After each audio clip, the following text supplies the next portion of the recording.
Salam, hər vaxtınız xeyir olsun, kanalımıza xoş gəlmisiniz.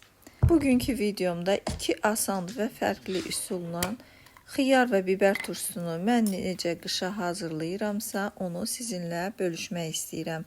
Sizin üçün maraqlıdırsa, keçək turşularımızın hazırlanmasına. 5 gün əvvəlcədən qaynatmadan hazırladığım bu turşunu sizə göstərmək istəyirəm. Hansı ki, indi biber turşusunu bu üsulla hazırlayacağım qaynatmadan. 10 kilo turşuluq xiyar və 6 kilo isə uzun, şirin biber almışam. Tərəvəzlərin hamısını əvvəlcədən yumuşam və xiyarların isə arxa hissəsini kəsib 3 saat soyuq suda saxlamışam. Böyük olduğuna görə sarımsaqları biraz xırdalayıram. Dəfnə yarpağı, şüyüt qurusu və kərəyüz istifadə edəcəm.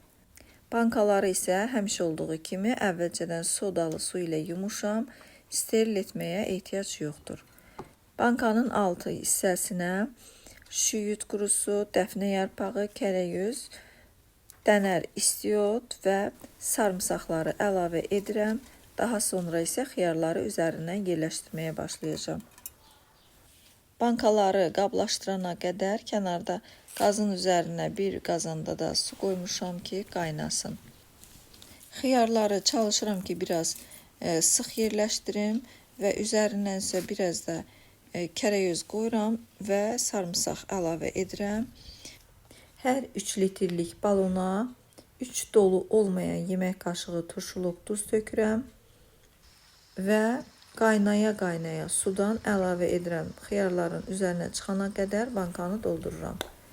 Qazandakı suyu əvvəlcədən qoymuşdum, qaynayırdı. İndi isə bankanı yavaş-yavaş içinə qoydum. 5-8 dəqiqə arası qaynadacağım. Ona qədər biberlərimi hazırlayıram. Bankaya yerləşdirmək üçün arxa hissəsindən biraz kəsdim və 2-3 yerdən bıçağın ucu ilə deşirəm. Biberləri hazırlayacağım üsulla kanalımızda xiyar turşusu da hazırlamışam.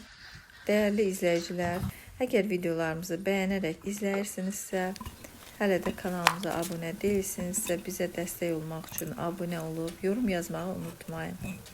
Biberi də, xiyarı necə qablaşdırmışdıqsa, o üsulla yığırıq bankaya və üzərindən də biraz basırıq. Çox biber yerləşsin bankaya.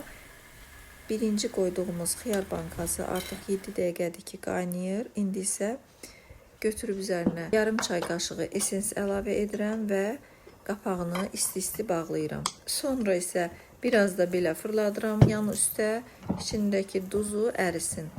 Xiyarların hamısını bu üsulla hazırlayacağım. İndi isə biberləri hazırlayıram.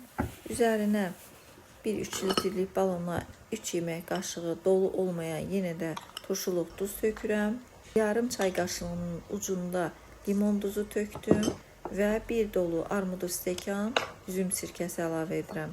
Daha sonra üstünü qaynaya çaynikdən su ilə doldururam. Bankanın qapağını qoymağa tələsməyin. Biraz 5-6 dəqiqə gözləyin, çünki biberlər suyu içinə çəkir. Bankanın başından 5 dəqiqədən sonra baxırsınız ki, su aşağı düşübdür. Daha sonra yenə də başını su ilə doldurub qapağını möhkəm bağlayın. Bugünkü videomuzda 2 üsulla turşu hazırladıq. Birini qaynatdıq, digərini isə qaynatmadıq. Və bankaların hamısını ağzaşağı yığıb, üzərini isə örtəcəm, səhərə qədər qalsın. Səhər bankaları götürüb sərin bir yerdə qışa saxlamaq üçün yerləşdirəcəm. Salamat qalın. İnşallah növbəti videolarımızda görüşənədək Allaha əmanət olun.